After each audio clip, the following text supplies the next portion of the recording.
Greetings and salutations. It is another edition of Revolutionary Hoodoo, New Orleans Voodoo Secrets and Recipes. Welcome, welcome. Come on in. Come on in. I am truly honored and grateful indeed for your presence, your continued support, love, participation, and listenership. Come on in. I will be. Your show will go live in 5 seconds. Momentarily. 4, 3, 2, 1. Love Talk Radio.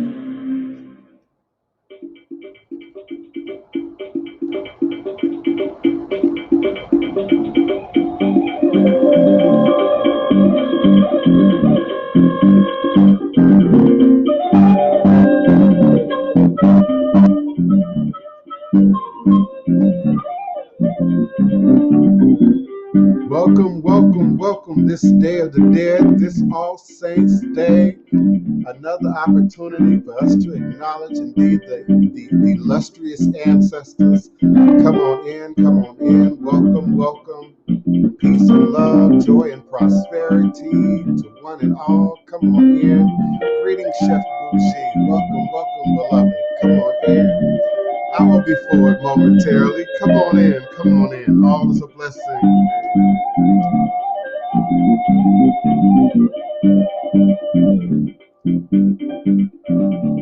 Come back home to Africa. She's calling your name through the wind. Come back home to Africa. The fatty cat and golden rain are waiting for you once again. Greetings, beloved Shemafia. Come on in. Greetings. Blessings to you and yours. Come on in, beloved. Come on in. Greetings, beloved. Welcome. Kevon Anthony, peace and blessings. Greetings, peace and blessings, beloved. All is a blessing. Respect the voodoo, no matter what you do. Come on in. To Africa, the fatted cat and golden rain are waiting for you once again. Coming back to you. I'm longing for my family, coming back to you. Out of bondage is now I am free.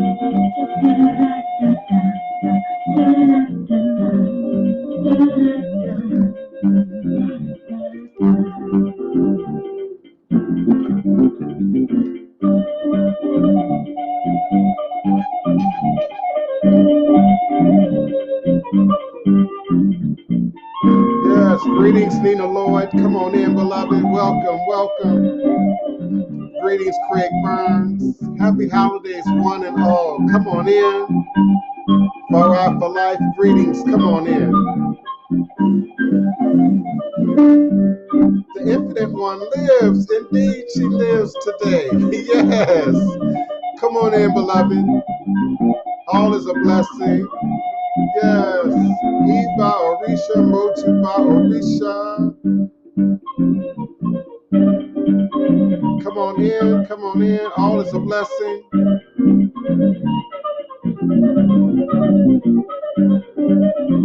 It's Day of the Dead somewhere. It's All Saints Day somewhere. It's ancestral honor and worship and acknowledgement somewhere. Is it at your house? Come on in. Greetings.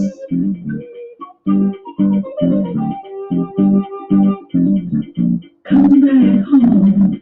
Welcome. Come on in. Come back home to Africa. Come back home.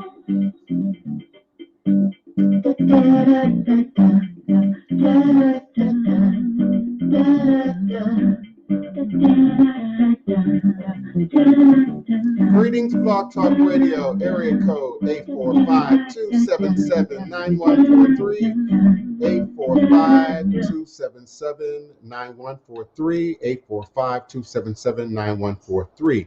Please be patient with me. Press the number 1 on your telephone keypad. This will virtually raise your hand, and I will unmute your mic and bring you into the conversation momentarily.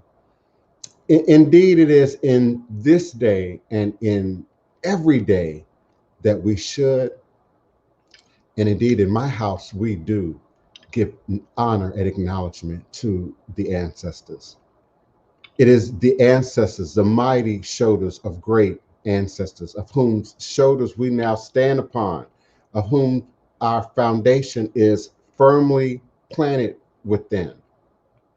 And for those of you who are new to the concept, our ancestors exist in your blood, it's in your DNA. Indeed, science has caught up to the voodoo and understanding that ancestral memory indeed survives in the blood. So whether we acknowledge or not, whether we give ceremony and ritual or not, our ancestors are ever present in all that we say and do and think, and often how we act and move and maneuver in this world. So indeed, on a day like today, for some it's a holiday, for others it's a celebration, a commemoration, a continued memorialization of those who have indeed gone before us, our great mothers and our great fathers, those ancestors indeed, both known and unknown.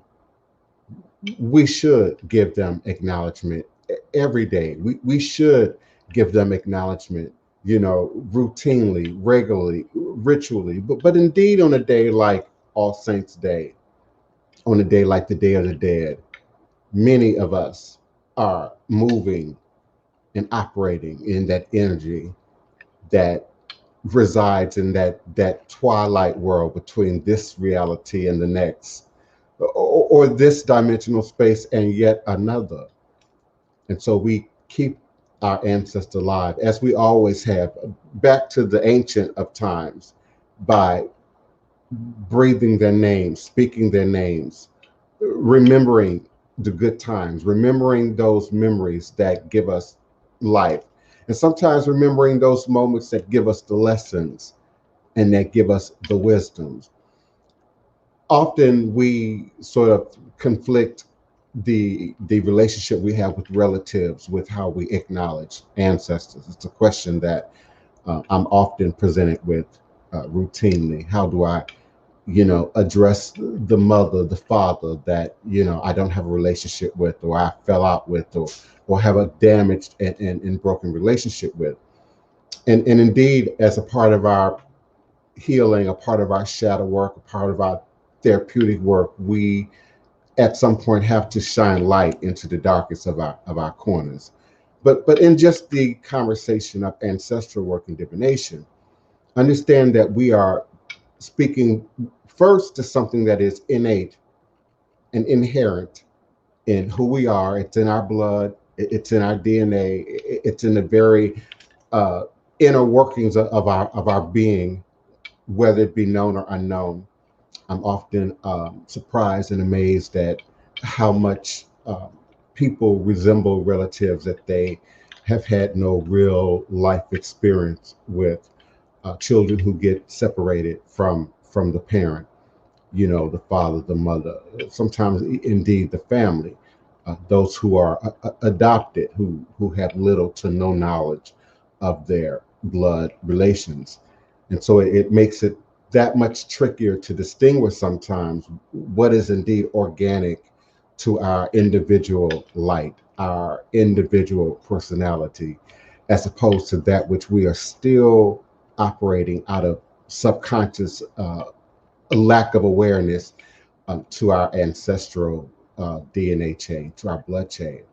So today, as in many days, and particularly in our community, it's something about Halloween, October, really on to the remaining, months and days and weeks of the year, that we focus a great deal more on family, community, holidays, celebration, gift giving, coming together.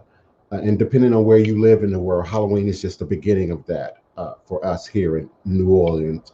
Halloween is a big deal here leading up to this great Catholic city, which acknowledges All Saints and All Souls Day, November 1st and November 2nd. So it was appropriate that as I've been doing for the last 12 years that I've been doing the podcast, that I would indeed acknowledge the days, but also the importance of those days and how they play out in our communities. If I haven't already acknowledged you, please welcome, greetings, Jaylyn, Chef Bougie, S. Marie, Alex Williams. Come on in, come one, come all. I welcome you, I greet you. Thank you so much for spending your day, the middle of your day here with the Divine Prince, House of the Divine Prince type potions, Hoodoo Central in this legendary, historic, beautiful, and most enchanted city in America, New Orleans, Louisiana, the land of my ancestors, and many of you among my listening audience, and those who came before us along this Hoodoo Obeah life path and journey, passing down the great obeah stick along with the knowledge of the life-giving herbs, roots, plants, ritual spirits, minerals, and indeed the important holidays, calendar days that mark our journey and mark our ceremonial activities each season. So I welcome you. I greet you this All Saints Day, this Day of the Dead. Greetings, Angela. Welcome, welcome, beloved. Thank you all for taking the time to stop here and share with me this Monday, November 1st, 2021. As always, sharing with you from this beautiful, historic, enchanted, and some would say most haunted city in America, New Orleans, Louisiana, land of my ancestors and those who came before us and before me along this spiritual journey. So I want to start with a little bit of history. Please be patient with me on the phone lines. If I'm familiar, I think I know who's on the phone lines. So just bear with me. I'll be with you momentarily. We, as indigenous, aboriginal descendants of the world, have always acknowledged death culture, burial rituals, the funerary process, and indeed that immediate moment and sometimes the weeks or even months thereafter that go into death culture, preparation of the body, preparation of the ceremony, the funerals, the repast. In more modern times, acquiring, sometimes expensive services, insurance, and of course, always the tomb and location and physical relationship to the dead and where we lay our dead to rest. But there's also that tradition, that death culture that has grown and has sprung up around the transition process from this life to the next, that is indeed unique and often specific to geographics, to location. I take a moment to brag that I'm most certainly honored and grateful and thankful to live in the city of New Orleans, where death culture is on display each and every day. People come from all over the world to experience our above the ground tombs, our above the ground uh, cemeteries, no matter how political the ground has become in terms of accessing some of our beloved tombs and cemeteries. But indeed, it is a location that is on many itinerary of visitors who come here to the city of New Orleans. But indeed, I live in and around and am a part of death culture when you understand the dynamics of second line culture. For those who are unfamiliar, you may have heard the reference the jazz funeral. which is sort of an American language usage for what we call second line. And indeed, the first line is a bit of a dirge for my musical experts listening among us, a much more slow, even paced, movements, you know, just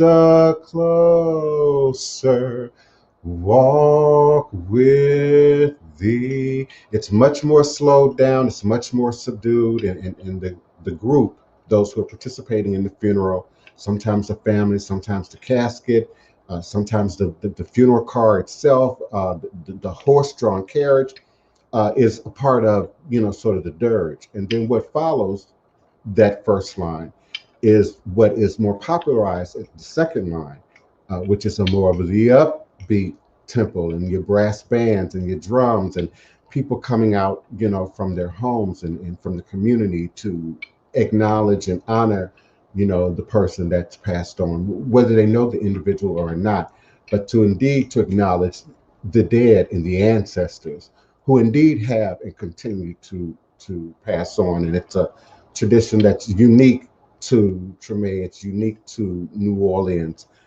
culture and community, and it's one of the things that continues to keep me in love with my city. But we also acknowledge death culture in the darkness of Mardi Gras morning, when the Skull and Bones come out.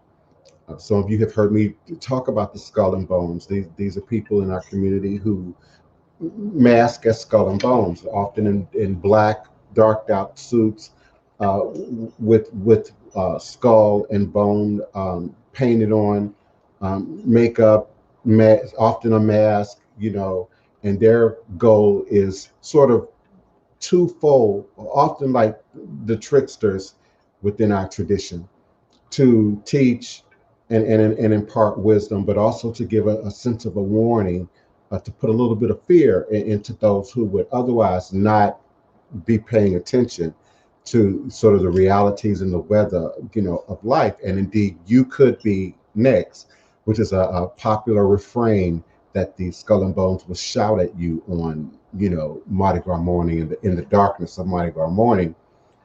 You next, you next. So we acknowledge death culture sort of outright and in the open in New Orleans, as opposed to the much more mundane and sort of quiet and indeed private celebrations and commemorations that happen in other, not just other cultures, but in other regions of our country. Uh, Greetings, chat. Greetings, Tasha. Welcome, welcome. Come on in, Dark Soul Jewel. If I haven't acknowledged you, please forgive me. Welcome, welcome. This is All Saints Day, Day of the Dead. We're going to talk about altar tables and setups and feeding the ancestors. And hopefully some of you will call in. We have one caller with their hand raised. Hopefully, greetings, Brother Gumbo. Um, Kevin Brooks, come on in. Welcome, welcome. Hopefully you will call in, ask your questions, comments, share your experiences with death, with the dead, with the culture of All Saints, All Souls, or just stories, within the dynamics of your family traditions. Thank you, Kevin Brooks. I appreciate everyone who tries to catch me live. I know I'm not always as consistent as I once was, but I try to be here every day. I most certainly try not to miss a Monday. And if I can't be here every day, I try to be here every day. But I'm grateful for those of you who listen to me in archive, who continue to come and show up and show out during the live. I certainly appreciate you, and I invite you to join me both on the phone at area code 845-277-9143. A caller, I'll be with you momentarily, area code 954. I'll be with you momentarily. And you can also join me here by attaching your webcam and your mic and following the StreamYard link now present on the screen. So death and funerary rituals in Africa are deeply rooted in the cultural beliefs, traditions, and indigenous religion. Ooh, excuse me, indigenous religions of the continent. They are guided by Africans' views of existence after death and the power and role of the deceased ancestor. Rituals evolved through the infusion of Christianity, Islam, Judaism, and of course, modern changes to world culture and society. But traditional themes survive in Africa and among African descendants within the diaspora, the Caribbean, and of course, here in the Americas. According to the Macmillan Encyclopedia of Death and Dying, death rituals in Africa are to ensure that the deceased is properly put to rest, so his spirit is at peace and he can take his place among the protective ancestors. Rituals are as much a celebration of the role of the dead as it is the mourning of those who are passing or have passed on. The right burial ensures that the ancestors don't remain to haunt or interfere in a negative way.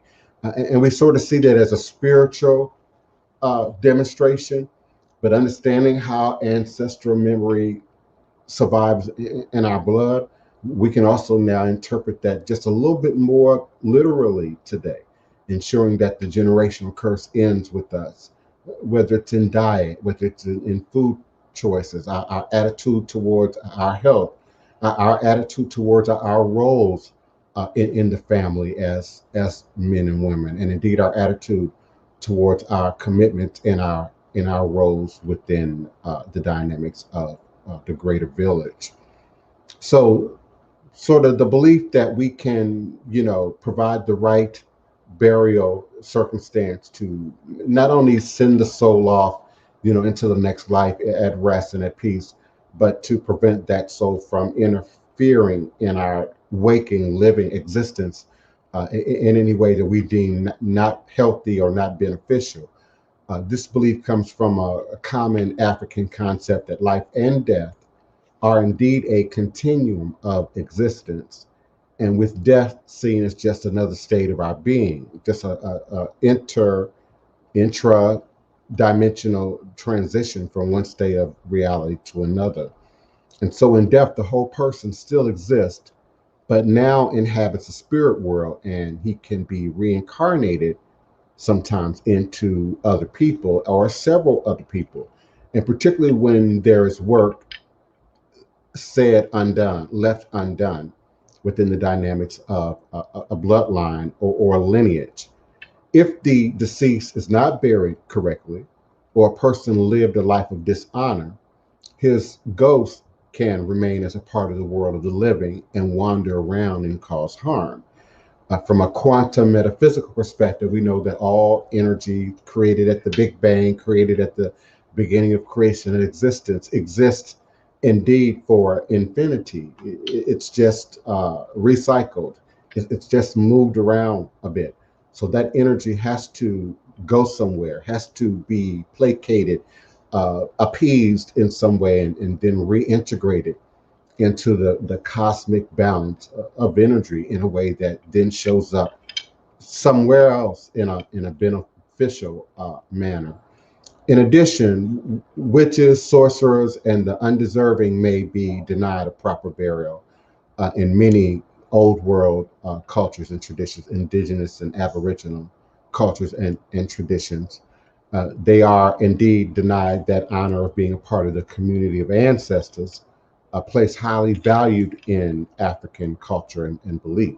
So the question of the quote unquote bad ancestor, or the ancestor or the dead relative that did egregious things during the course of their lifetime. We don't seek to sort of keep them alive, cause their energy to hang around, cause their spirit, to help us or assist us, in any way other than to move beyond that block, that issue, that complication. Indeed, sending the spirit on into the spirit realm, into the great heavens, depending on your religion, purgatory, perhaps, to sort of be buffeted, refined, reshaped, renewed, and then on somewhere else into the universe. But indeed, to remove that genetic footprint from the family to the best of our ability, so that it does not reform as the generational curse, as something that now, 400 years later, we are still suffering, PTSD and all the other symptoms that come from, centuries of white supremacy and racism and slave trading and Jim Crow and many other historic conditions that we, as descendants of the Middle Passage here in the Americas, have had to endure. And I understand and I respect and I indeed take great honor in my international audience. But I'm speaking with the understanding that all of my listeners aren't quite clear on this background, aren't quite clear on this history. This is not talked about. This is not a point of conversation as frequently in other parts of the world as it is indeed here in the US. It is a discussion indeed all over the world. But I think for us, uh, descendants of the Middle Passage, we tend to have sort of a tunnel vision, if you will, that has created um, some of the conspiracy theories and diverse ways of viewing our history that we now are sort of confronted with today. The idea that, it's all a hoax and that we somehow are from here. Indeed, if that's true, in the context of acknowledging ancestors, we all have uh, a globe often of ancestors present within our DNA. I just looked at my Ancestry.com results earlier this morning, which have recently been updated, by the way, if you have not signed into your Ancestry.com recently. And I'm indeed still predominantly, in terms of country and nation, and understand these nations are artificial constructs as opposed to ethnic group. They're indeed artificial constructs as opposed to the more appropriate national boundaries that existed in these countries, if indeed these countries existed during the time of the Middle Passage. But as we understand the countries and the nations of today, I'm still predominantly Nigerian. 35% of my blood history and DNA can be found in Nigeria. 18% in the Cameroon, Congo, and Western Bantu peoples. 12% Ivory Coast and Ghana. 10% Benin, Congo. 8% Mali. 2% Senegal. And so we continue to carry the memory and the residual energies of our ancestral heritage, our ancestral footprint within the confines of our blood. What continues to grow and evolve and change is indeed our religions, our individual religious and cultural perspective. You might say our traditions and our rituals. Thank you, Dark Soul Jua. And then, of course, modern, availability of supplies and resources and information. And so we're all, sort of gifted an opportunity to grow. And greetings, G. Ann Henry, and revive this tradition within our own families. Uh, some of you, eat in the cemetery on All Saints Day. I know this is a common practice in Mexico, for instance. Day of the Dead celebrations in Mexico. It's my understanding they celebrate all night in Mexico and feed the ancestors, wash the tombs, bring new flowers, care for the plants, and really are out in the environment of celebration. We see in Haitian Voodoo ceremony, very unique and specific ceremonies that occur in the cemeteries right up close in the physical cities of the dead, where we leave the remains in the body. We understand the spirit now exists in a different plane of reality and or existence. And depending on the legends and the traditions of your geographic location and community, those spirits are said to come back to witness some of the celebrations indeed that take place on Day of the Dead and also Saints and All Souls Day, just as we would expect uh, some spiritual acknowledgement when we pour a libation, for instance, to the awareness of those who've gone sort of before us. Somehow, in a Christian context, when you are uh, eating the body and drinking the blood, the sacrament of communion, um, you're sort of taking in, you know, symbolically, if you will, in the spirit realm, if you indeed believe as such, are taking in the pieces of a corpse, eating the dead, consuming. And we talked about cannibalism, I believe, on the last podcast. Someone was asking a question about cannibalism in Africa, modern Africa, but also in indigenous, lesser regulated Africa and indigenous parts of the world, and we've seen humanity go through various cycles and recycles of behaviors and traditions that we either revive certain aspects of, for their strength and their importance, their meaning, or we evolve beyond because we don't, identify the same, anymore with the practice or the tradition. And of course, religions then get involved in what is a proper burial, what is a right burial.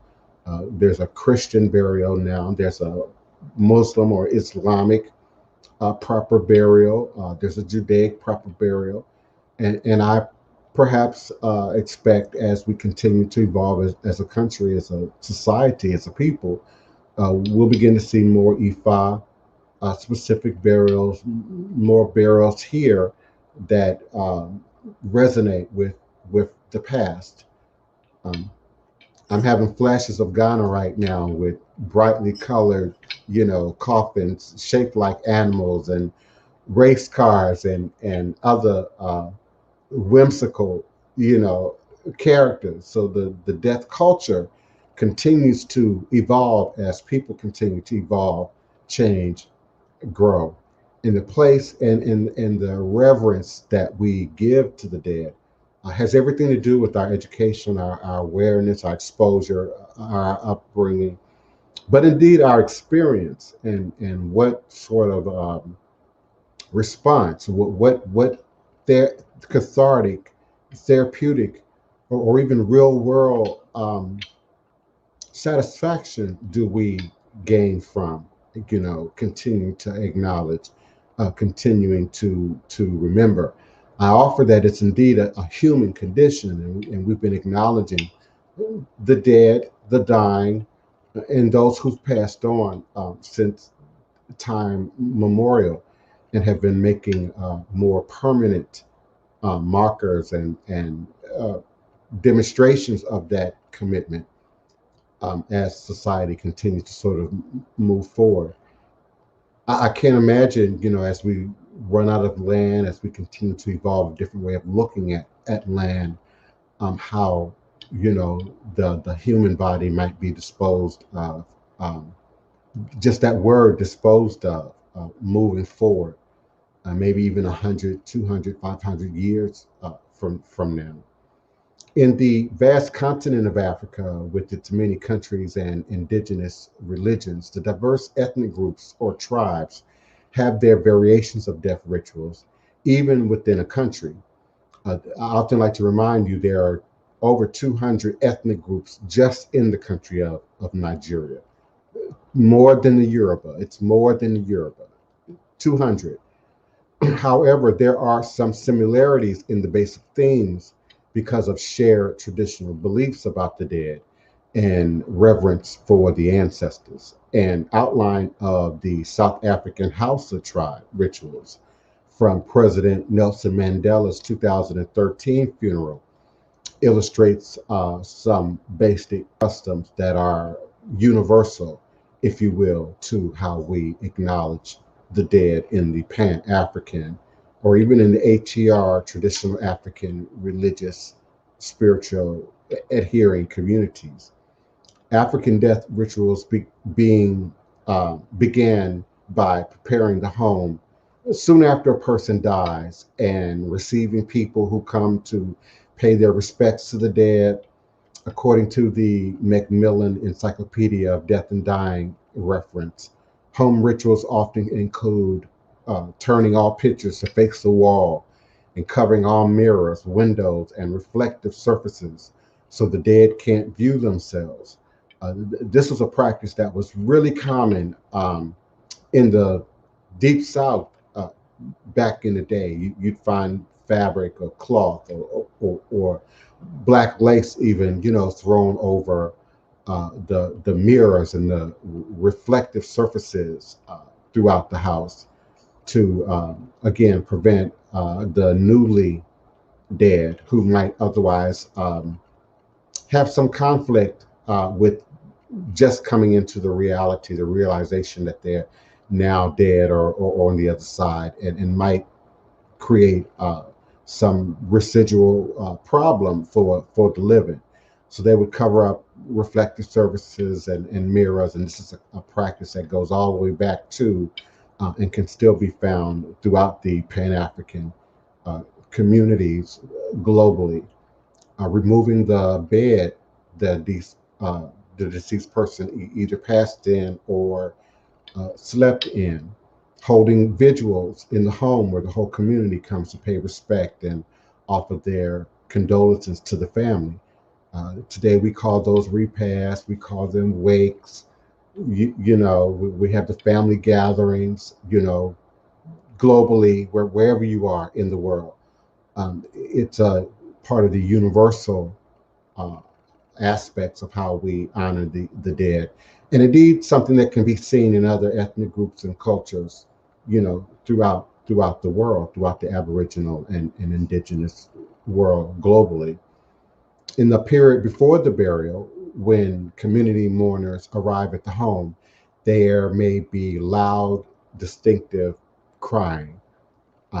Tony Val and I were talking about paid mourners. Denise Augustine and I were talking about paid spiritual mourners from the indigenous and aboriginal cultures who would show up to ensure that the deceased received the amount of tears and wailing and lamenting that the ancestors felt was justified for the loss of a life, for the loss of a beloved family member, a beloved elder, a beloved friend or community member or a great warrior. It was believed that they deserved a certain amount of due debt or pay. You develop a credit over the course of your life, and then at death, there should be, and that still remains prevalent in modern times. It's just now become how much did the casket cost? How much did you spend on flowers? How many people show up, to the funeral, to the repast?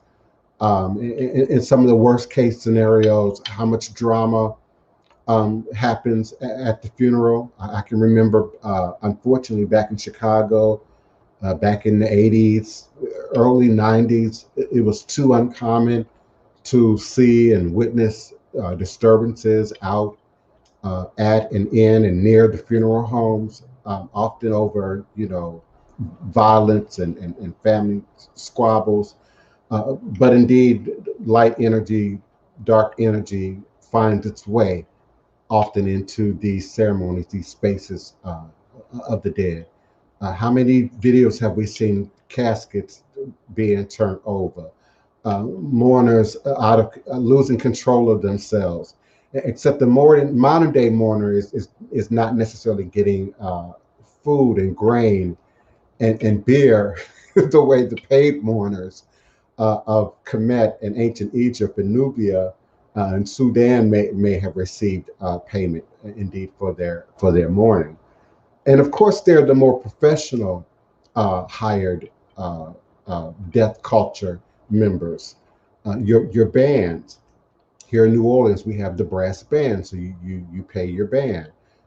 You might have baby dolls present, another cultural phenomenon unique to New Orleans. You might have a Mardi Gras Indian bearers to sort of guard the spiritual energy around the body in the casket at a ceremony.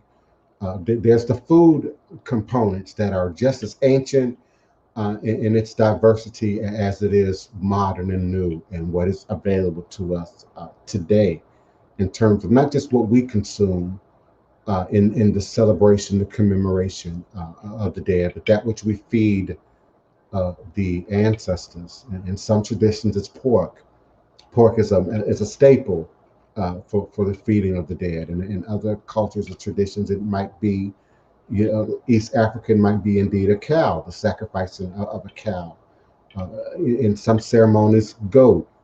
So these traditions, though ancient, some would say archaic, continue to survive, continue to live on, continue to sort of evolve and renew themselves, and indeed stay prominent in human culture, tradition, and evolution. And it's just a curiosity for me as to what this might look like in 200 years, in 500 years, beyond technologies that none of us can even just imagine in our imaginations right now, where the bodies might be removed to or deposited to, or how the bodies might be indeed utilized. It's been rumored that the mummification of bodies was a transference of energy, and that the said pyramids of Giza were generators, and that by using certain bombs and certain combinations of wrapping and layering, heat is created within the body and within the confines of the resins and the wrapping. And so it's rumored that there's a relationship between the generation of energy, or transmuting the bodies into pure energy, so that they can then be released indeed into the cosmos. We know there's a diversity of opinion about cremation and how we indeed view the cremations. Some see the body as indeed just a vessel. Some see the body as a deterrent to the body and the spirit separating. And so some people believe in cremation to sort of speed up the process of eliminating the DNA and the inner energy in the physical body, and returning that to nature and to the universe, and freeing up indeed the spirit. So we will always have a diversity of approaches and outlooks and traditions and rituals around the death and dying process as it relates to humanity, until we get extraterrestrial fact and proof. Right now it's just humanity, and we're doing good just to figure out nature as it relates to us and animals and bacteria and fungi and other living forms here on our planet. Let me check in with my phone line. Greetings. I'm going to always call out an area code, in this case 954. 954. I'll call it out at least 3 times before I open your mic. Area code 954. Okay, you got a lot of background noise. Okay, maybe you're just listening. Area code 954. Your hand was raised, so I thought maybe you had a question or a comment, but you have a lot of background noise.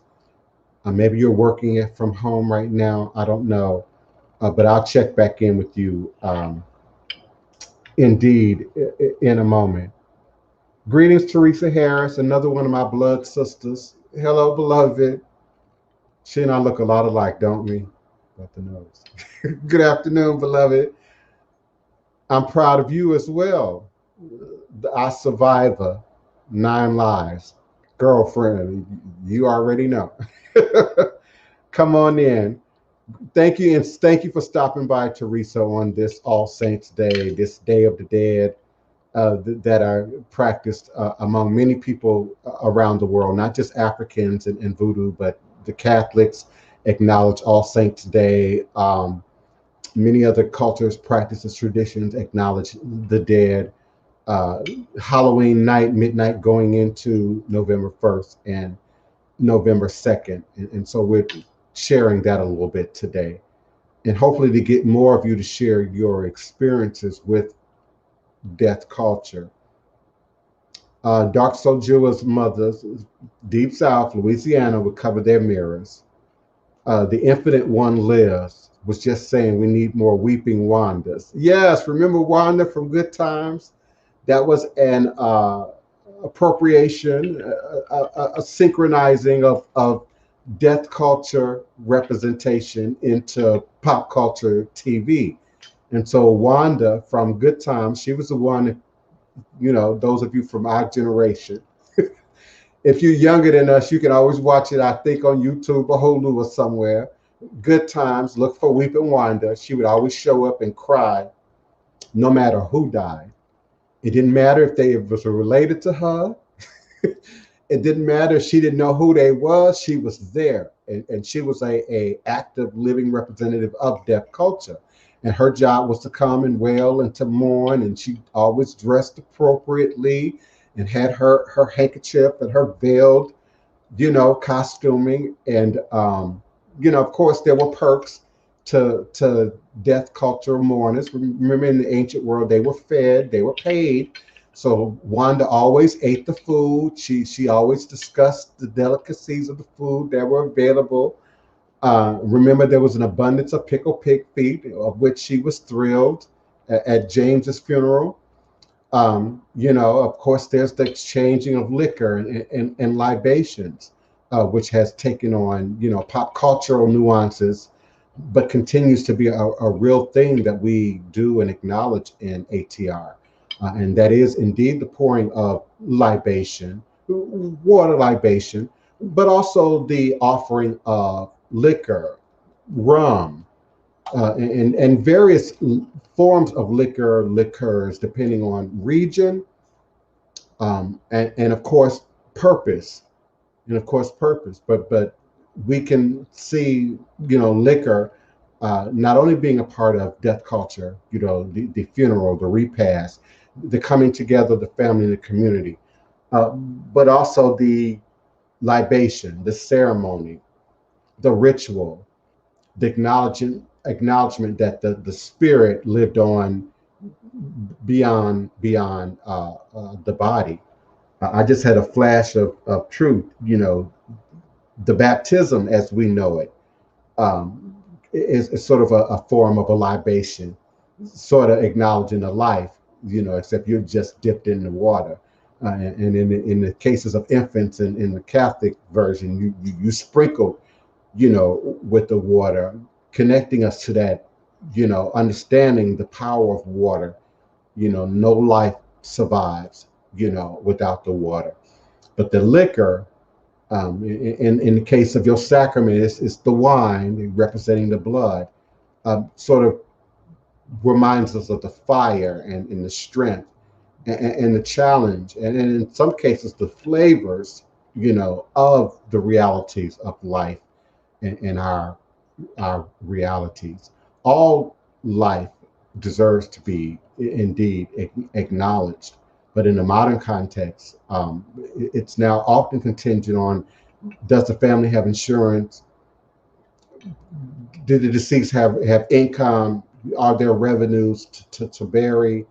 And that plays a much greater role, in some ways, I believe, today, at least here in America, as how we look at death, death culture and dying, than how our ancestors and our predecessors would have sort of viewed the practice, the culture, and indeed the tradition.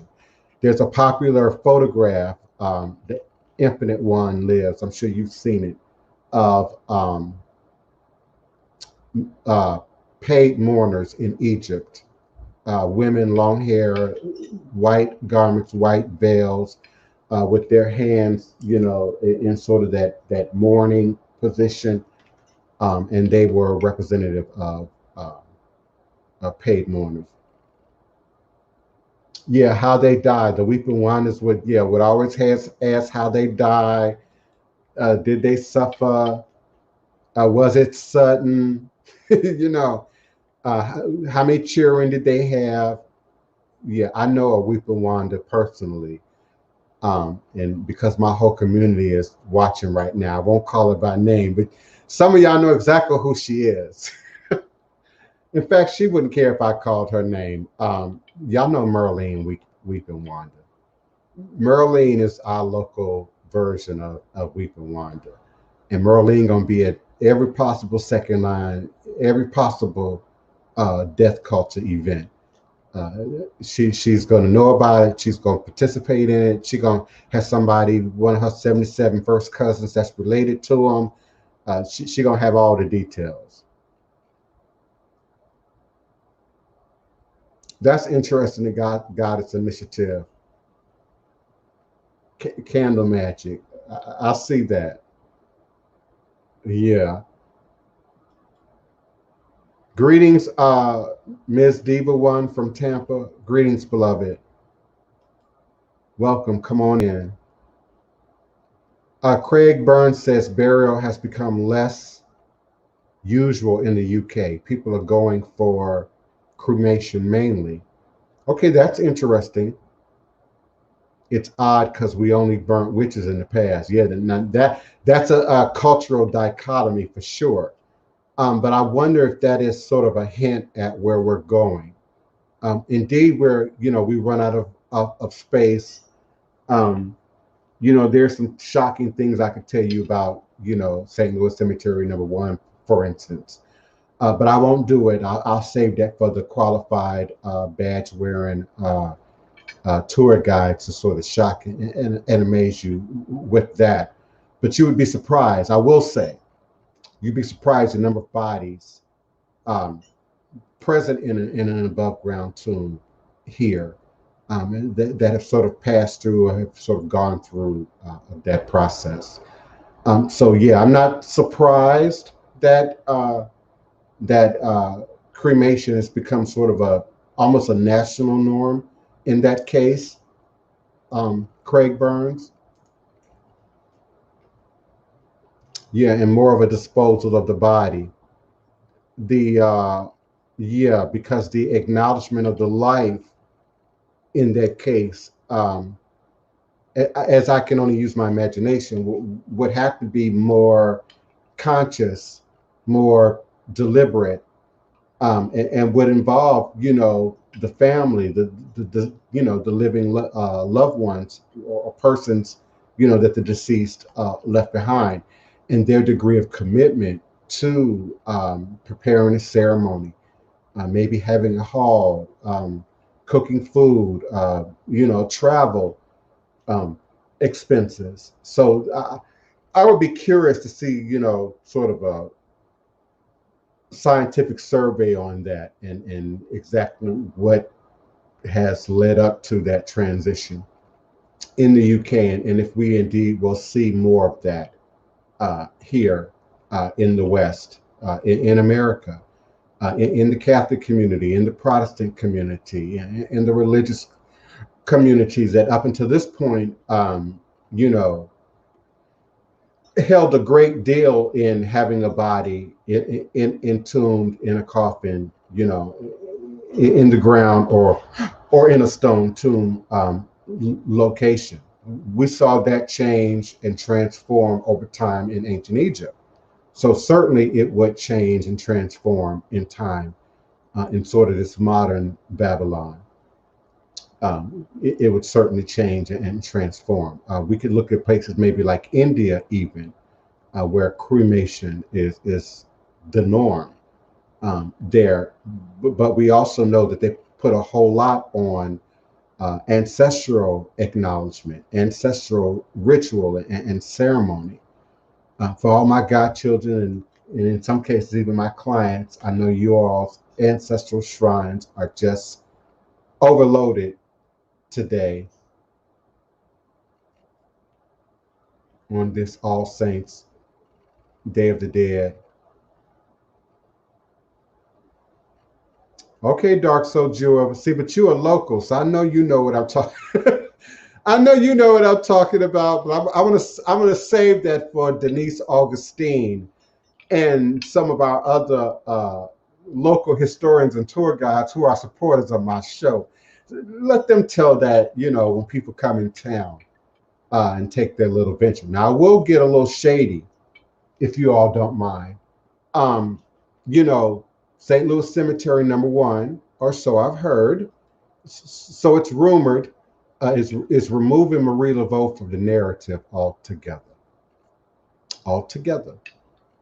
So they've taken this opportunity to, one, reduce who has access to the cemetery.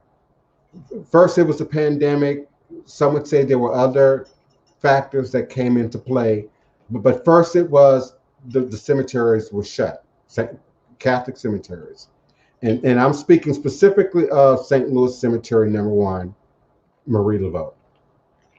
Okay, now we will be opening. We will be reopening on a particular date, but you can only get in with a tour guide, and there's only one company, one rich white tour company that's offering the tours. Furthermore, Marie Laveau is removed from the conversation. Now, how they're going to work that out in real time, how they're going to keep y'all from asking questions about, I don't know. You know, I don't know how they're going to work that out. But it's rumored, word over the clothing line is that they're removing Marie Laveau and Voodoo from the conversation, from the narrative. Now, Dark Show Jew and I know that's more easier said than done. That's more than an ocean. Marie Laveau is not the only quote unquote voodoo component to the cemetery, modern or historic. Some of y'all know some locals know what I'm talking about. So how they plan to sort of just erase not just, you know, Marie Laveau, but Voodoo from St. Louis Cemetery #1 at this point in history is just, you know, I don't know how that's going to happen. So we will indeed continue to talk about it, discuss it, share it, teach it. We have it documented. We have videos that'll circulate forever unless they burn down YouTube. There'll be photographs that'll circulate forever.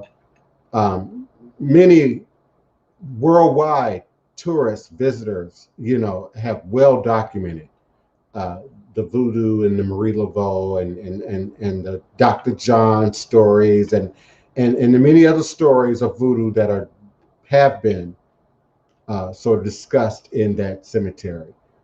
So that'll be an interesting one to watch. Yeah, how do you remove Marie from anything New Orleans?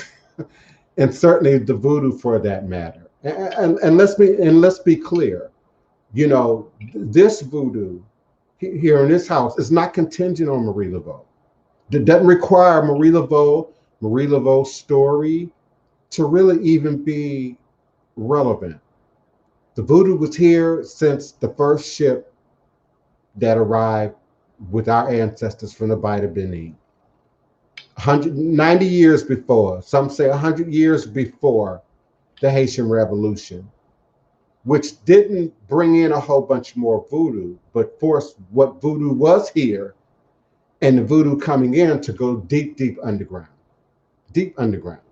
because that Voodoo was associated with revolution, that Voodoo was associated with maroonage, that Voodoo was associated with revolts. And so that's why the New Orleans brand of voodoo, Louisiana voodoo, was demonized from the very beginning so that you Negroes would not be provoked to revolution, would not be provoked to uprise, wouldn't be provoked to ask questions, wouldn't be provoked to stand up as opposed to sitting down. And the funny thing about that is it's now happening today, right now, but from a conscious level, spirit level, an energy level. And if you're a young person of a particular age, they're just not having it. They're just not buying the Bible story anymore. They're just not buying the church, the Islam, the Judaic, the Mormonism, in some cases even Rasta, and its over reliance on its connection to the Bible and the Scripture has been eroded away to some degree by pop culture. Some fault Bob Marley for that, by the way. Some people fault Bob Marley, not me. I'm just telling you the rumors that are afoot and have been for decades, for bringing integration into dread culture, into Rasta culture, but also into sort of popularizing and taking the sacredness out of the culture and making it that much more accessible for the rest of the world. It's just a rumor, or so I've heard. Uh, yeah, Dark Soul Jua, and of course they have, you know, what they might consider legitimate reasoning for it. Vandalism, destruction of the cemetery, the cost, having to renew tombs, repaint tombs, the other tombs that are being damaged in some cases in relationship to the voodoo and Marie Laveau, and the wannabes and said be witches and voodoos who come through there and do and create all kind of problems for us in sort of the maintenance of oldest cemetery in the city. So they have what would be um, you know for limiting certain activities in the cemetery. And they have security. They have great security cameras. Maybe hire some real security, to watch the space, But to remove it from the conversation, to remove it from the tour guide sort of talking point, that's the part that's, weird. Kevin Brooks says it's just like Tennessee, where they're removing Black history from schools. They're not teaching Black history anymore in Tennessee. Yeah, and they're associating it with what's it called? Radical, racist. What's it called? Somebody help me out. What are the Republicans calling that to make Black history sound real bad? Chef Bougie offers something is definitely afoot. Sounds like they are preparing you guys for the gentrification that's already happening in this community. Yeah, check the mayor and her agenda. It's all tied together. And look at the tactics still working today, the Guidance Initiative offers. Angela Hamilton, maybe they feel threatened or insecure. Um, yeah, much like we were threatened, and made to feel insecure by the honoring of Confederate soldiers and white supremacists.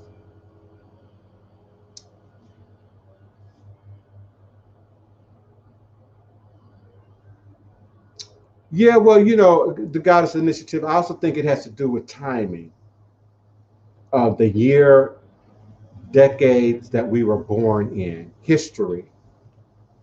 Shamapia says the revolution will not be televised. Our DNA is breaking the bricks of obstruction. That I absolutely agree with, hands down, 100%. But you all already knew that I supported DNA in that way. Yeah, I think, you know, we were the product of the hippie generation. We were product of the 50s and the 60s. We were the product of the descendants of Marcus Garvey and the Marcus Garvey era, the Goddess Initiative. I'm not trying to give up your age or anything. I'm certainly, you know, sharing mine. And so, yeah, there was a different, and we were caught in the middle in a way. We were almost the experimental generation. A lot of these concepts of civil rights, black power, liberation, freedom, um, the children of the 60s and the 70s were sort of the experimental generation of those dramatic changes as they were happening in society. Moving from, you know, the 40s and the 50s, Leave It to Beaver, um, the Lucille Ball show, Black and White, um, to you know, now a society with weakened racial boundaries, weakened sexual boundaries, more liberal political platforms. And so I don't think that the society as a whole really settled in to, you know, much of this growing process until right about the 90s, and then they began, along with technology and its effect, began to really enjoy some of those things that generations even before them blood suffered and in many cases died for, and never had the opportunity to sort of see those things come to fruition. The Coldest 216 says they are whitewashing more of New Orleans history. Yes, so that they can keep lying, well, not just to us, but indeed to the world. It is the world that comes here, you know, as opposed to the local tourist who's going to hear the stories, the tales, in some cases the fables, you know, that the tour guides offer to, you know, the Asian, the Brazilian, you know, the South African, you know, the Englishmen, the Irish, you know, who are coming here on these tours often. These are not the same historians who are teaching in the schools and the universities in many cases. But I indeed understand and accept your point. Code is 216.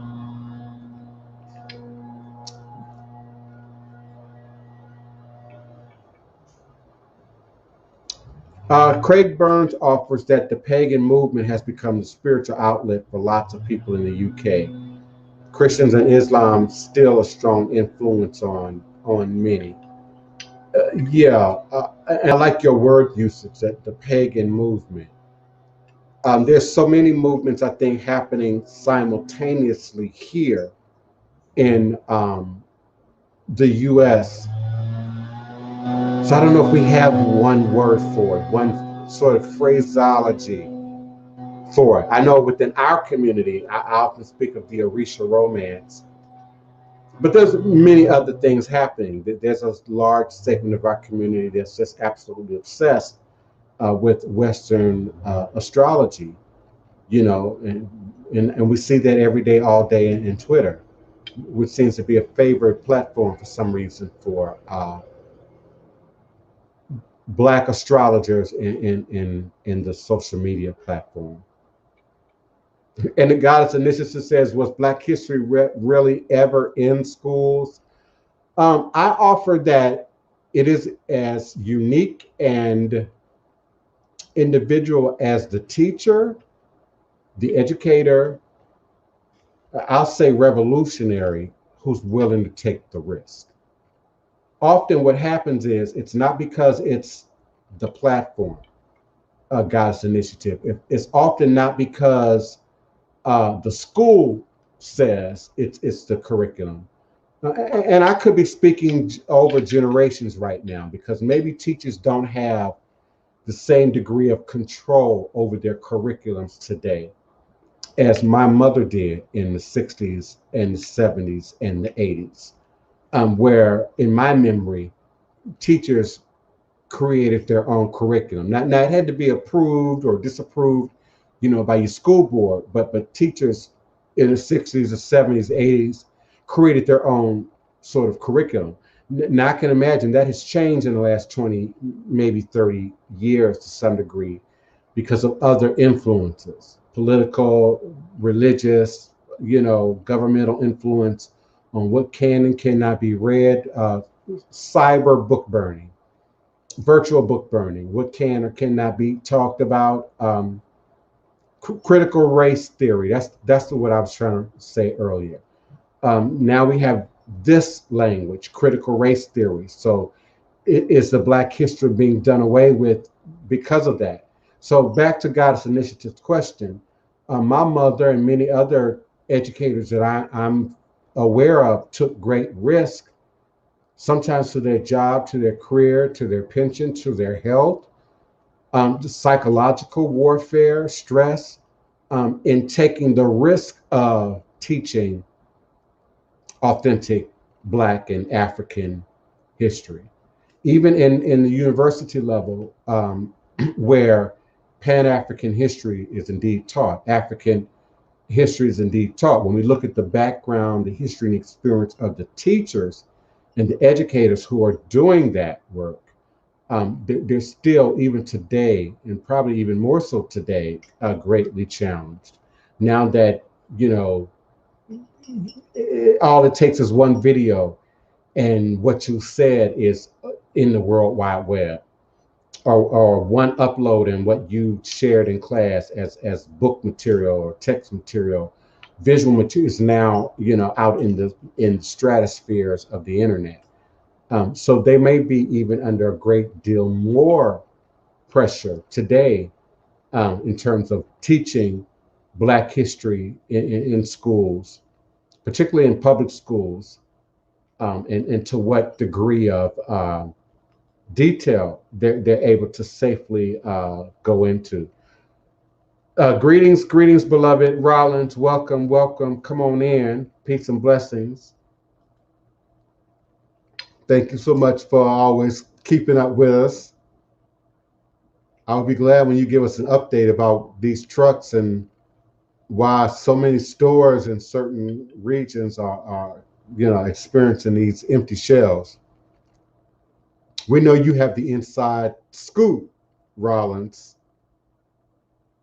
Dark Soul Jewel offers, Chef Bougie, I think the gentrification is going somewhere that they don't expect, because there are more Hispanic people in this city than they ever expected. Oh yeah, in every hood, there are many.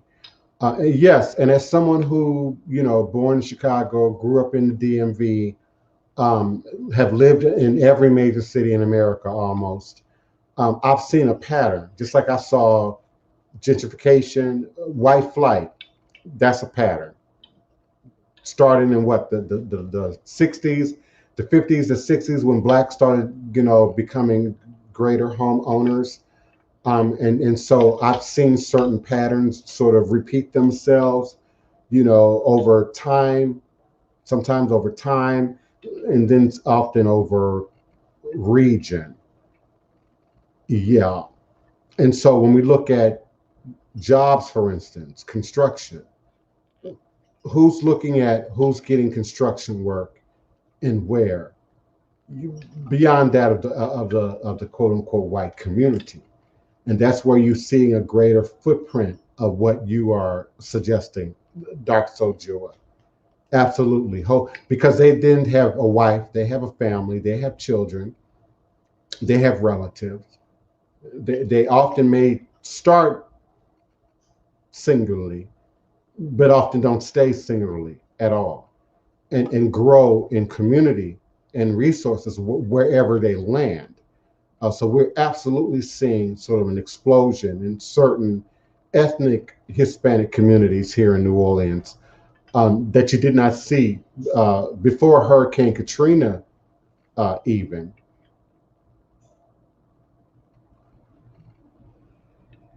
Yeah, and I agree that it's not only a good thing, but it's inevitable. Yeah, they teach MLK till the end, but it's inevitable, and they will have to teach Cesar Chavez and Sonia Sanchez and many other names moving forward as the population continues to sort of evolve. And in my opinion, sort of rebalance back to what it was before the Louisiana Purchase. It's just that quote unquote old Mexican region of America is going to be more evenly dispersed throughout the country now. Historical Black colleges and universities, we can do a whole show on just that topic. The goods, the bads, the controversy. Yeah. I'm going to have to move forward soon, y'all. My lunch is burning. To Kill a Mockingbird has been removed from the reading curriculum in the UK. It's been read since he was in school, and he's 55. So it's been read since the 60s, and for sure, you know.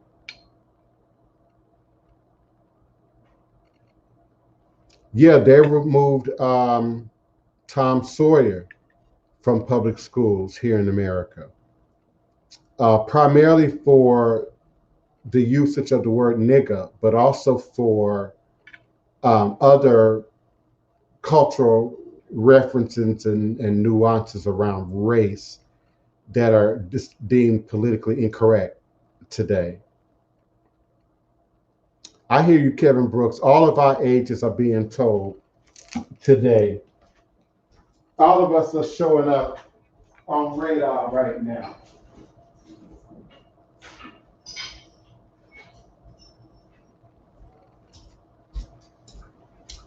Let me go back to the phone lines before I move forward. Let's see, area code 951.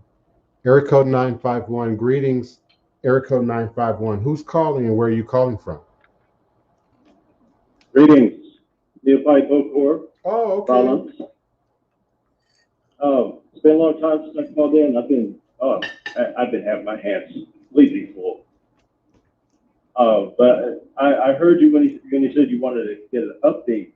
I can update you about as much as I can right now because it is really weird out here on this road as far as the loads are concerned, with being shipped back and forth. But what I'm seeing would frighten most people if they didn't know what they were looking for or they didn't have anybody who can like explain it firsthand. I mean, because it's really a matter of money being exchanged while your shelves are empty right now. I can't really say it in any lighter terms other than you're being corralled. You're being moved in a certain direction. So there's plenty of loads out here. The food is being produced and it's being moved. Hello? Hello, hello. I hope I can still be heard. My phone just took a dive. As you. Yeah, I can hear you now. Are you going to be able to fix it? Are you still with us? Okay, can you hear me now? Yeah. So you're suggesting that, Right,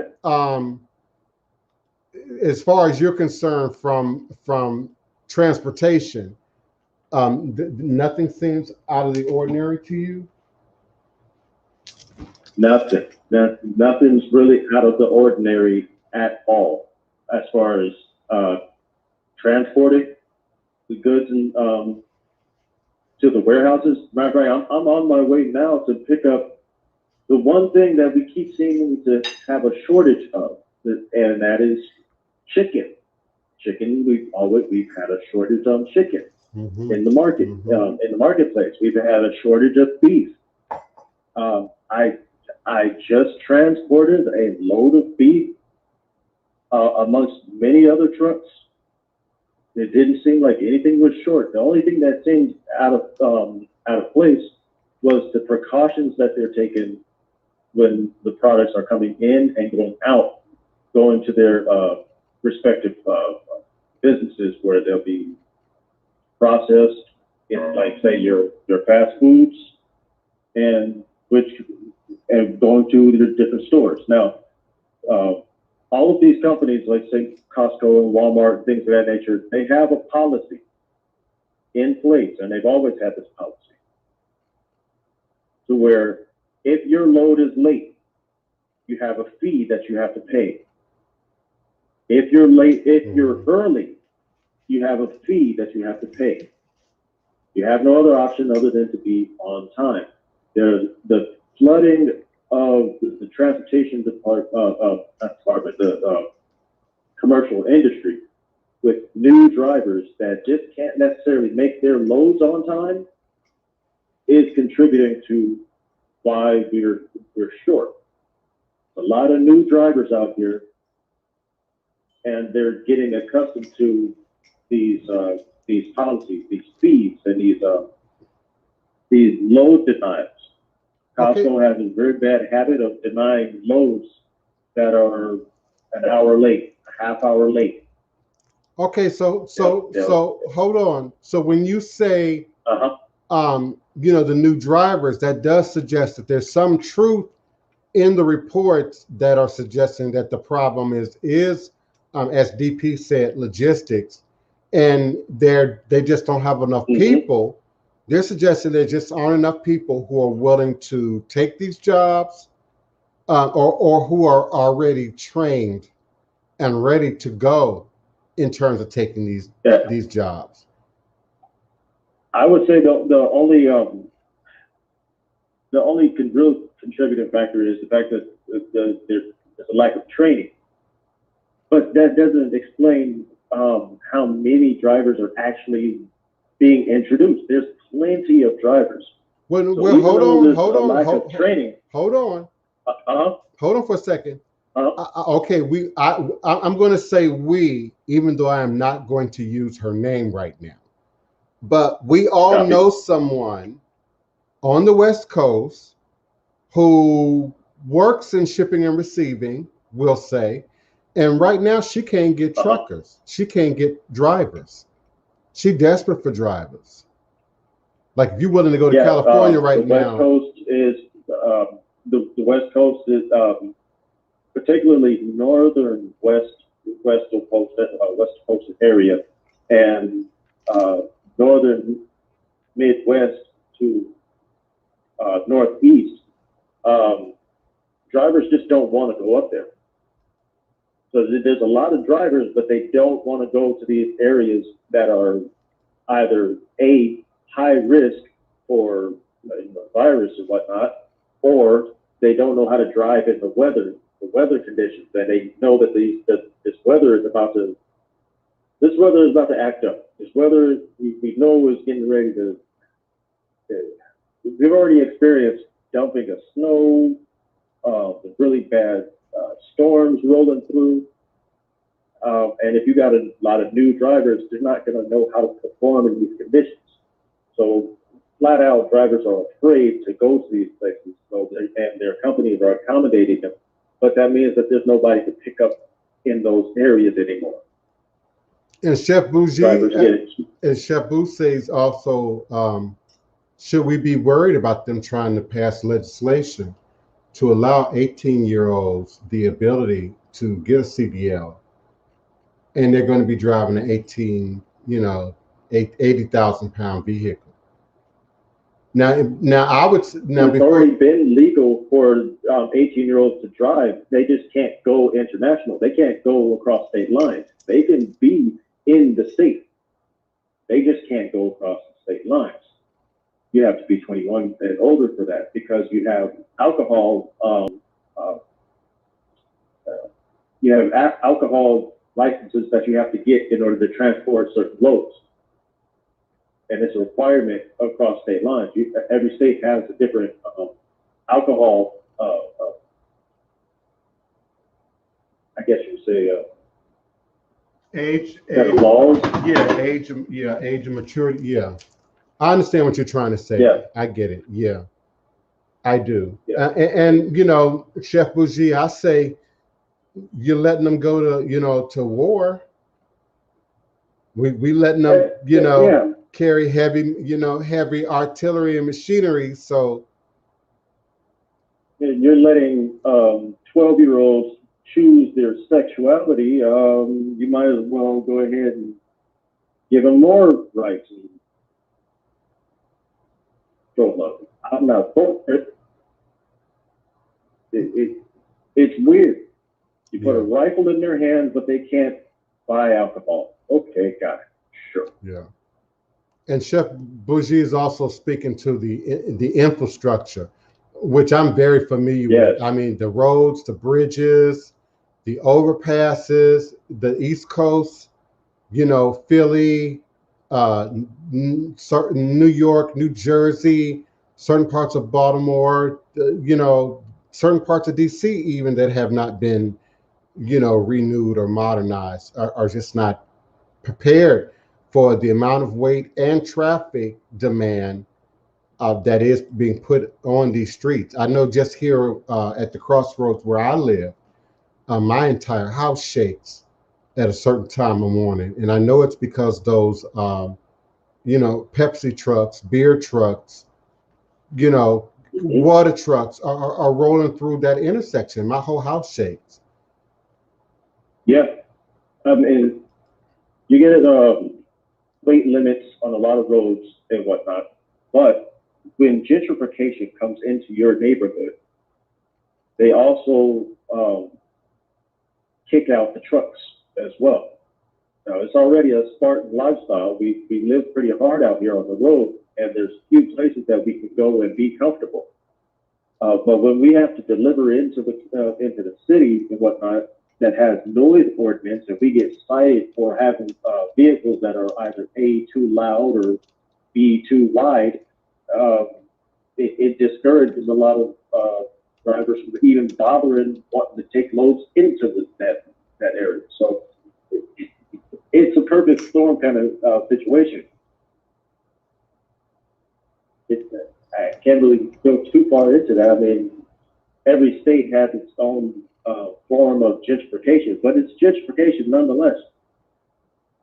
You go in and you can only drive into the town during certain times in order to make, like, you have to really hurry up, quickly get in, get out. But then you get to the warehouse and they want to take 4, 5, and 6 hours to unload you. Now you have to figure out, well, okay, I don't have enough time legally on my clock to get anywhere. Now I have to stay at the city. Oh, now you have to get a ticket. Great. It's wonderful. Right? It's a trap, sort of, but I mean, it's negotiable if you know how to do it. But I worry about the new drivers that just don't know how to manage this sort of craziness. I've been out here 15 years at least. I mean, I'm no newbie, but you know, my first years coming out, this scared the crap out of me. Okay. Area code 954. Are you with me? Area code 954. Yeah. Greetings, peace, and blessings. Who's calling and where are you calling from? My name is Shanice and I'm calling from Florida. How may I assist you? Oh, okay. I just wanted to see, I know sometimes that you do many readings on the line, so I was wondering if you saw anything in my future or anything that's currently transpiring and what I should do. Yeah, I don't do general readings live on air. You can always you can always send me an email request at DivinePrince at houseofthedivineprince.com, and I'll be more than happy to assist you. Okay. Thank you kindly. You're welcome. Thank you. Thank you all for listening and participating. My calling number is area code 845.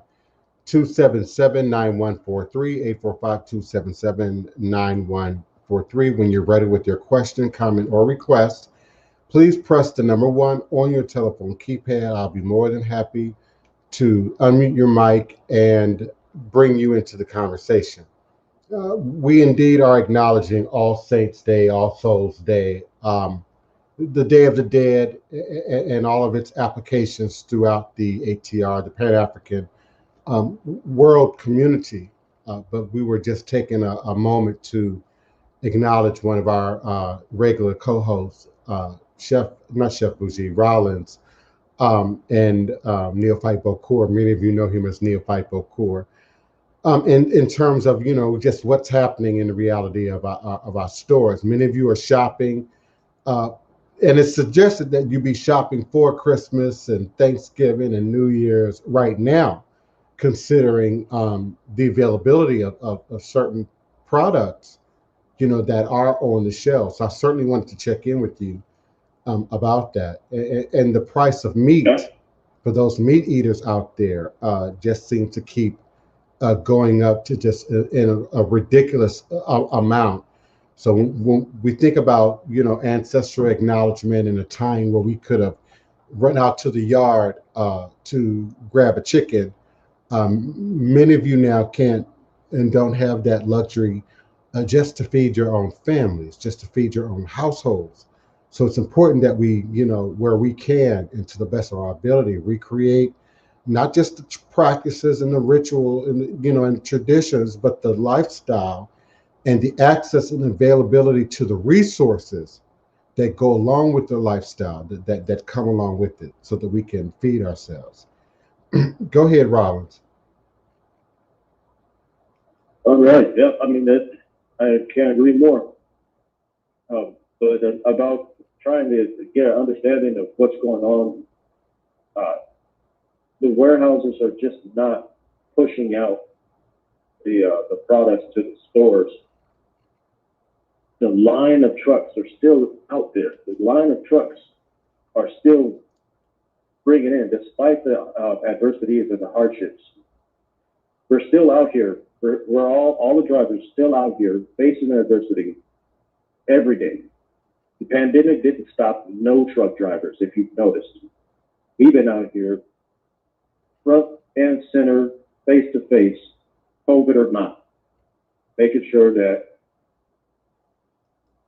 basically his country keeps moving. Mm-hmm. None of us have been back down from it. And none of us showed any fear, to be honest with you, of it. But you faced down that demon and made it. So is that really strength? Is that really power, or is that sort of a Western sense of entitlement? Even for Black people, I find that some people are just now taking anything COVID seriously, just now. Or just now taking any of what's happening around us sort of seriously. So I think that taint of Western expectation and entitlement affects all of us to some degree. If you aren't doing what your mafia is doing, which is have a yard full of chicken, if you don't have goat in your yard, if you don't have herbs and vegetables and produce in your yard, I question right now, and not you personally, Neophyte, anybody who's listened to us, I question how seriously our people are really getting it, are really taking the message. I like how Shamafia talked about, enjoying each other instead of buying gifts.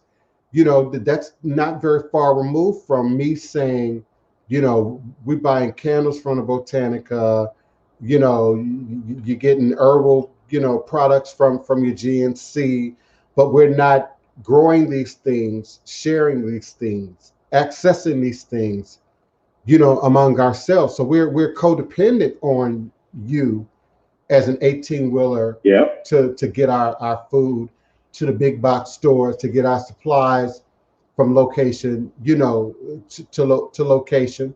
because too many of us are still just not prepared. And I feel, geographically where we live, because of hurricanes and storms, we might be just a little bit prepared because we already know how to store water, how to store food, how to prepare sort of for the rainy day. But my imagination can just envision, families in the suburbs and these, communities where almost every house looks like the next one, where you have to have a car to get, 3 miles, 5 miles to the closest, shopping center, shopping, distribution establishment. But if the supplies aren't getting there, what are we really going to do when the shit hits the fan? We're going to be running around like chickens with our heads cut off. I mean, proverbially, we're going to be in a panic. But I feel like that's exactly what our marketplace wants us to be doing. There's absolutely no reason why we can't have this stuff on the shelves. There's absolutely no reason, except for the market. I mean, like stock market, not just the marketplace or the store. I'm talking about the stock market. What happened when COVID hit? The stock market flexed.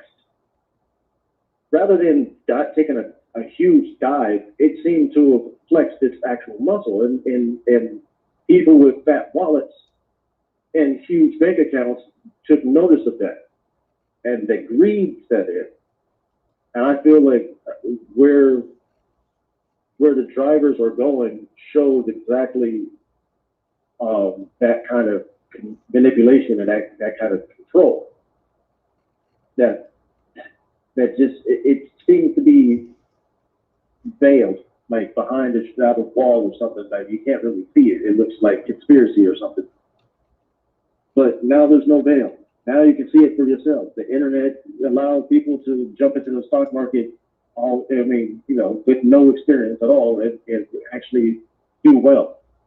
And now everybody has more of an understanding. And now we see the exchange of money, the exchange of dollars, hand over fist to, move the market in the way that people with big bank accounts want it to move into. And that's going to take shape. That's going to take a form. Only thing is, nobody likes it because now your shelves are empty. Your shelves are bare. I've said this before in several other places that Black people, we pretty much make things popular, so we actually have a great power over the market. The Wall Street boys rely on what we make popular, and if we show that being afraid is popular, guess what? They're going to capitalize on that. They're going to push you in that direction. But lately, we've been showing a lack of fear. Now we have to find something else that makes us afraid. And this is it. This is it right here. Fear. Bare shelves. What's going to happen when another wave hits where people are actually getting sick from the vaccine itself? What if that happens? We already have to have a booster shot before 6 months is even up. What happens then? You can be an uproar and try to run to the shelves, but the shelves are going to already be bare. Right? That's what's going on here. I mean, that's my personal opinion, but that's what it seems like. That if we're in a panic, we went to the shelves, we stocked up on everything. Now the next time that happens, the shelves are going to be empty. We're being forced into wanting to go to war with each other. With rats in a maze, being forced to fight amongst each other. I hate to say it that way, but that's exactly what's going on here. And people with big bank accounts are the ones behind it. Okay. There's plenty of people that need to be working for these warehouses to be able to load these trailers up. There's no reason why it takes 6 hours to unload just one truck. Okay, but they claim they don't. But they claim they don't have the employees, and that many people have not returned back to work, and in some cases, it suggests some people will not return back to work.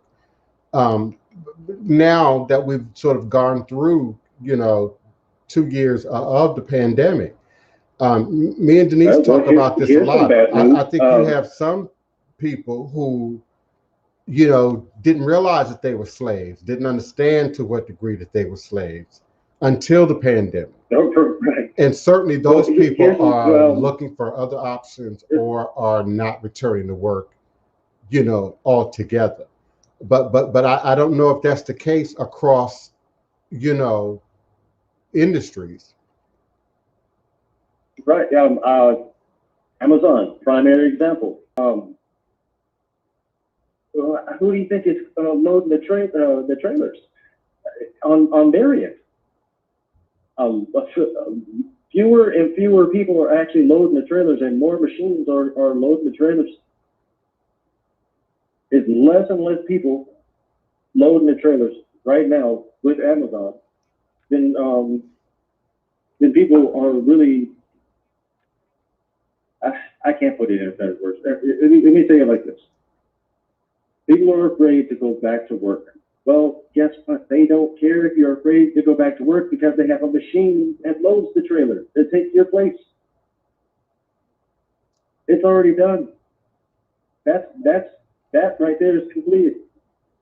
You're afraid to go to work if you're a cashier, you work at Walmart. Well, guess what? Everybody is self-checking out now. So there's no need for you to be there. You look at the little bullpen corral of places of spots where you have to check yourself out, and then you look at how many registers are next to it. You got like 20 or 30 registers right in the middle. No cashiers. But they've been like that for the last 15 years. Okay, area code 856. 856. Who's calling and where are you calling from?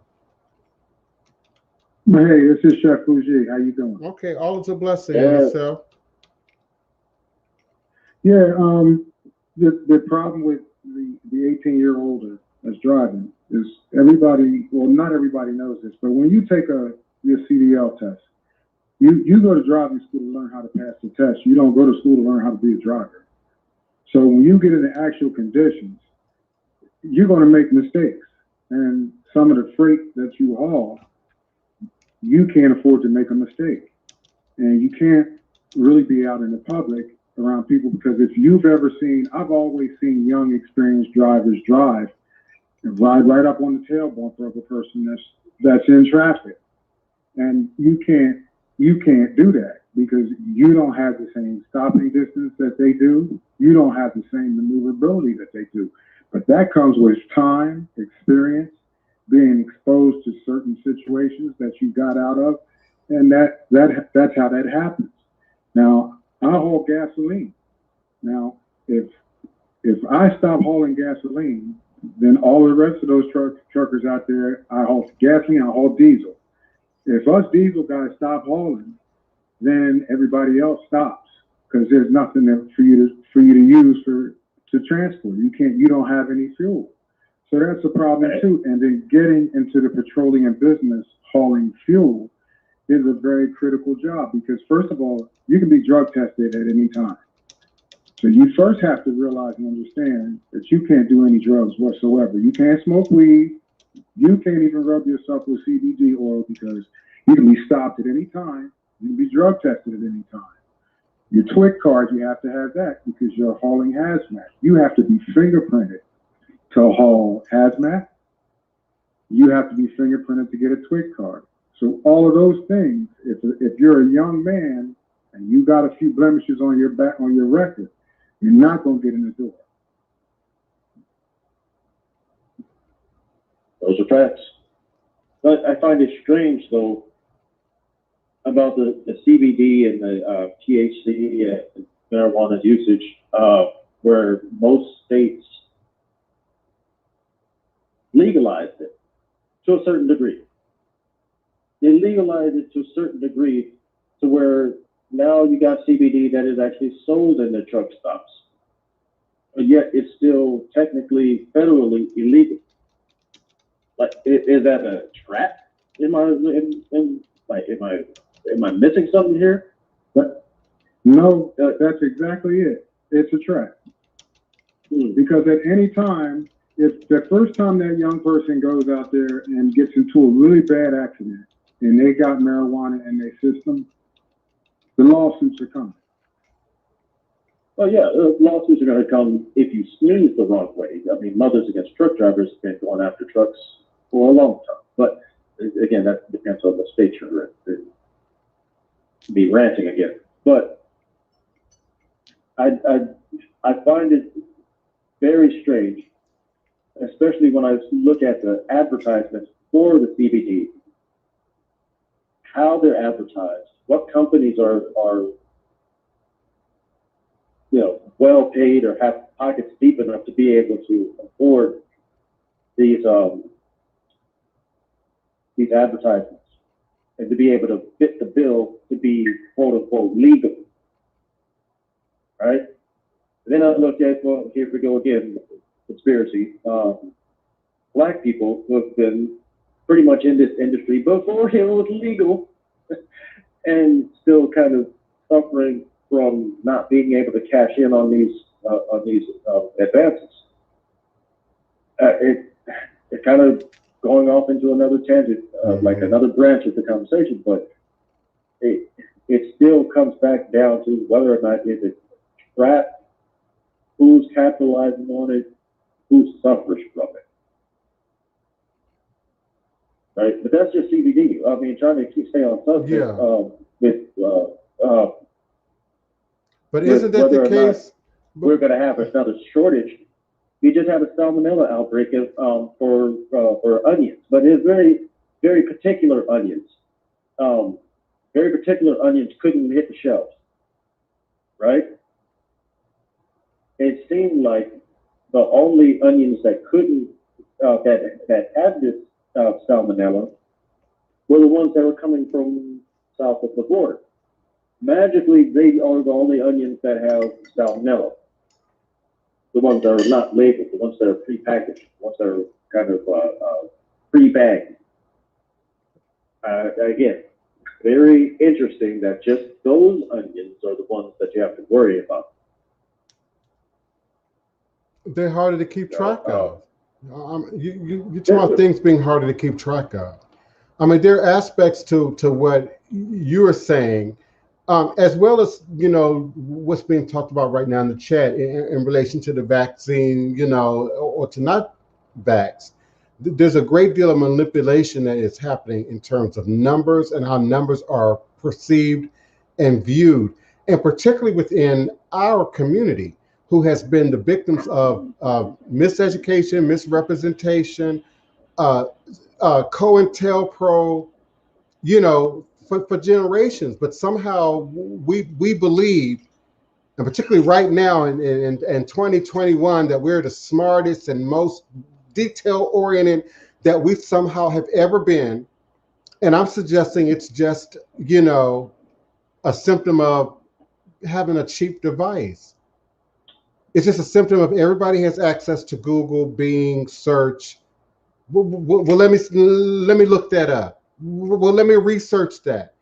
And we walking around now as if we, are experts now, or somehow better expert in arenas that our ancestors didn't navigate, without a problem.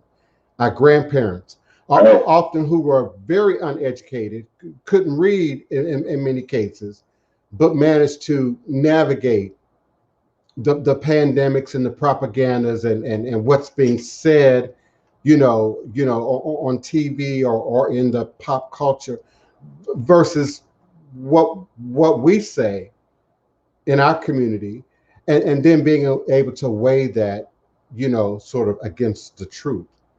I think in terms of that, people, the Taiwan and the higher numbers, I think what you're seeing there is something that you're seeing here, which is people who are, sort of getting vaccinated are then going on to act as if there's no pandemic. Everything's good now. Everything's back to normal now. We can sit up on each other. We can, and you still have to follow pandemic protocol. So I'm not shocked by the number in Taiwan, and where the word game is coming in. They're not getting COVID from the vaccine. That's not what the original news broadcast said. They said that more people are testing for COVID now to outpace the number of those who, vaccine versus unvaccinated. So again, I think it's about people getting lax. People are tired of sitting in their house 2 years going in.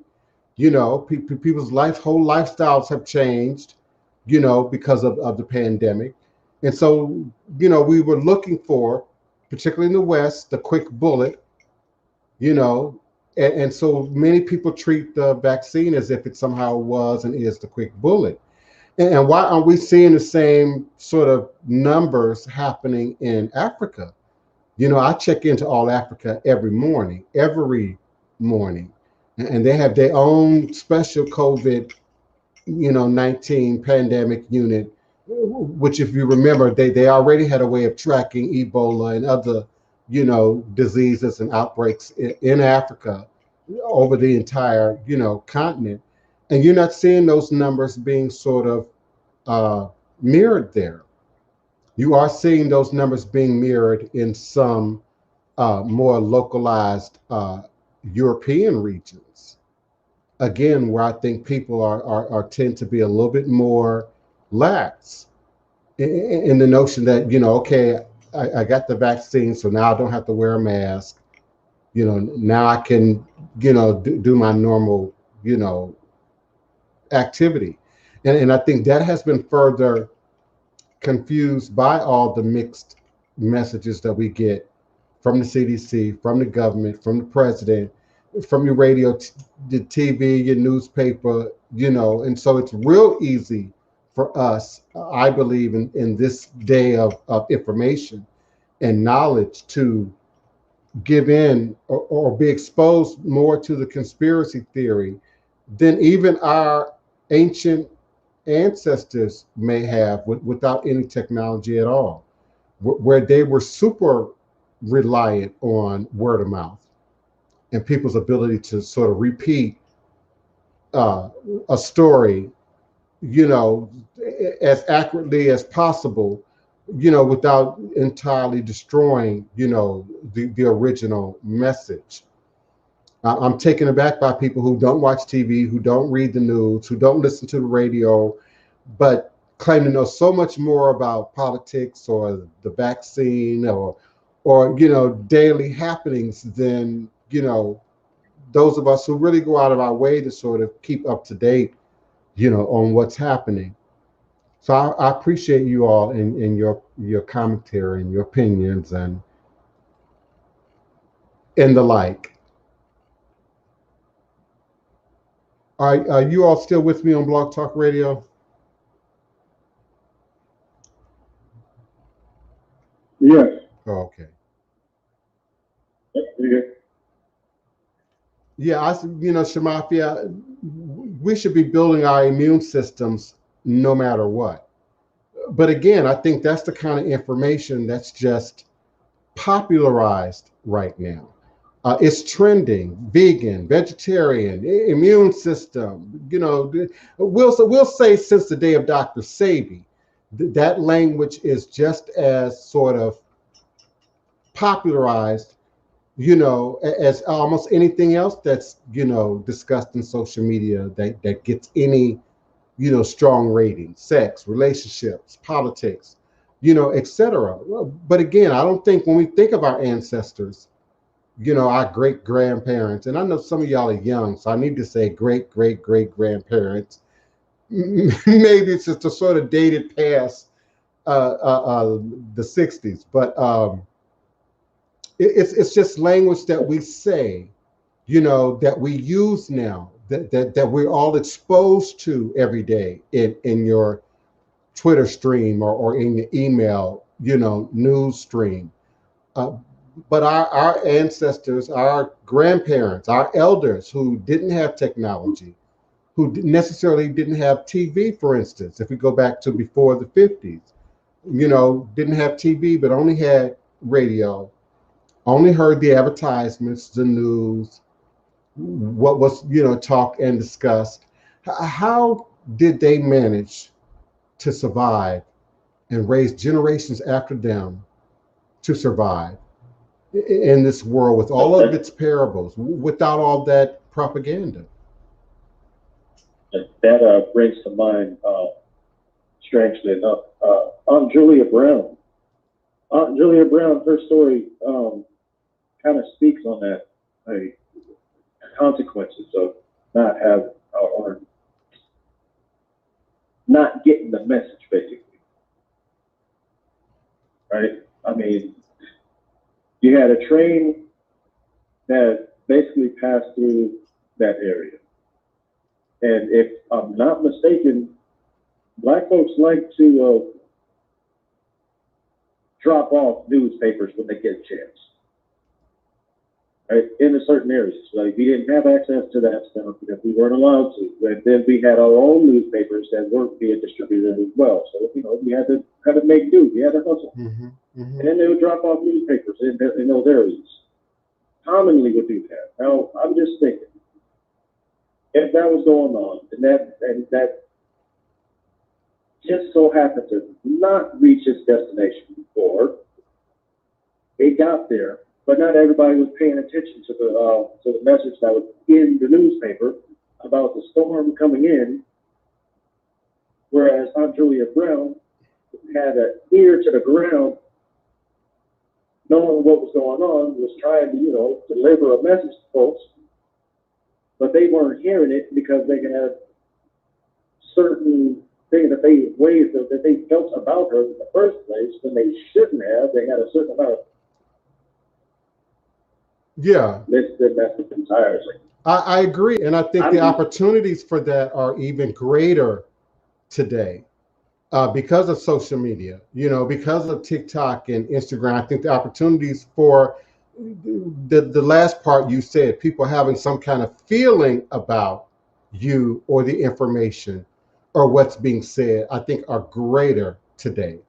And that's why hence we have much more propaganda to sort of wade through, as opposed to certain aspects of our most recent historic past. I mean, I'm sure you would agree that it took a great deal of ongoing propaganda just to sort of hold slavery together for the duration that they did. And certainly when we look at things like Juneteenth, like uprisings, they certainly tried to temper that information, keep that information from spreading, from growing, to other plantations, to other communities, because we would then, in their understanding, in their mind, get ideas.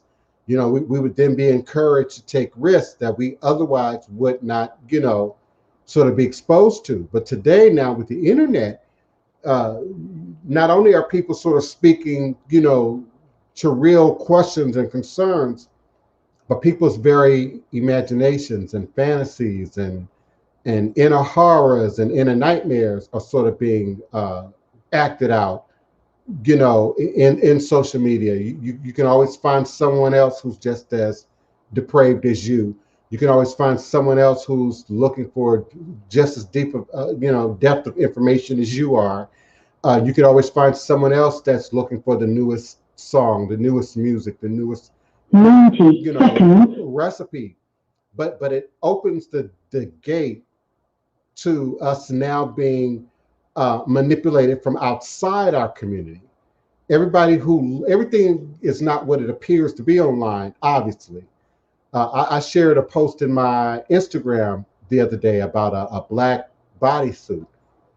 No, I mean a black bodysuit, the mask, the hands, everything. It's Halloween costume, movie costume, but it's a black man nonetheless, with the white guy inside of it, who you could just barely tell is there.